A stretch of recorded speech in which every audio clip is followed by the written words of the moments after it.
Quand pour la dernière fois avez-vous explicitement demandé pardon ou accordé votre pardon à un frère ou une sœur en Christ? Est-ce qu'il y a longtemps? Est-ce que c'est normal?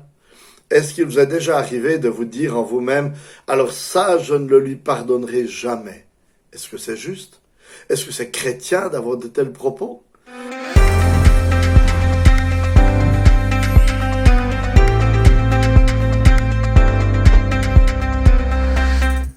Aujourd'hui, dans notre petite série sur l'expression les uns les autres, nous allons réfléchir à la question du pardon, en nous référant à l'expression de Paul en Éphésiens 4,32, « Faites-vous grâce réciproquement ». Alors bien sûr que la question du pardon est un vaste sujet qui dépasse les limites de cette petite méditation. C'est pourquoi dans cette série sur les uns les autres, j'aimerais me limiter à quelques réflexions sur le pardon réciproque entre chrétiens. Pourquoi est-ce que les chrétiens doivent se pardonner? Tout d'abord, parce que la Bible affirme que nous sommes tous pécheurs. Ainsi, dès que nous vivons les uns avec les autres, nous allons nous offenser. Puis parce qu'en tant que chrétiens, nous avons tous expérimenté la grâce de Dieu. Cette grâce qui, lorsqu'elle est bien comprise, doit nous pousser à pardonner, car ce que nous devrons pardonner à nos frères et sœurs sera toujours moindre par rapport à ce que Dieu nous a pardonné. Comme le serviteur impitoyable de la parabole de Matthieu 18 a dû la prendre à ses dépens. Ainsi, puisque nous devons nous pardonner réciproquement, cela implique que nous serons tantôt celui qui pardonne et tantôt celui qui demande pardon. La démarche du pardon étant toujours quelque chose de coûteux.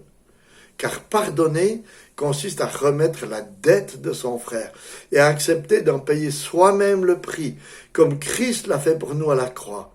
C'est pourquoi la demande de pardon doit être faite avec précision, pour que nous sachions quelle est la dette, le péché, que nous devons remettre.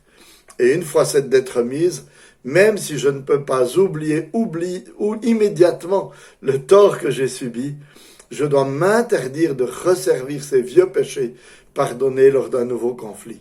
Car pardonner s'accompagne d'un acte intentionnel, celui de refuser que le péché pardonné revienne dans la relation. Et vivre ce pardon réciproque ne nous laissera pas sans fruit.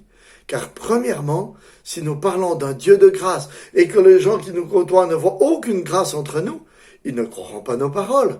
Alors que si nous vivons le pardon, ils verront resplendir un peu de l'immensité de la grâce de Dieu envers le monde.